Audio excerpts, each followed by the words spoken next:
Imagine for a moment that somewhere in the middle of Texas there was a large foreign military base, say Chinese or Russian.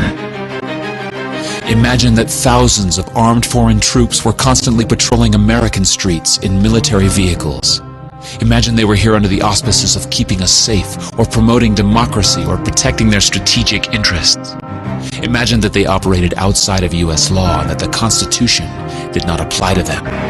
Imagine that every now and then they made mistakes or acted on bad information and accidentally killed or terrorized innocent Americans, including women and children, most of the time with little or no repercussions or consequences.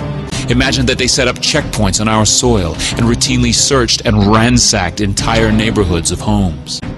Imagine if Americans were fearful of these foreign troops and overwhelmingly thought America would be better off without their presence. Imagine if some Americans were so angry about them being in Texas that they actually joined together to fight them off in defense of our soil and sovereignty because leadership in government refused or were unable to do so. Imagine that those Americans were labeled terrorists or insurgents for their defensive actions and routinely killed or captured or tortured by the foreign troops on our land. Imagine that the occupiers' attitude was that if they just killed enough Americans, the resistance would stop, but instead, for every American killed, 10 more would take up arms against them, resulting in perpetual bloodshed. Imagine if most of the citizens of the foreign land also wanted these troops to return home. Imagine if they elected a leader who promised to bring them home and put an end to this horror. Imagine if that leader changed his mind once he took office. The reality is that our military presence on foreign soil is as offensive to the people that live there as armed Chinese troops would be if they were stationed in Texas.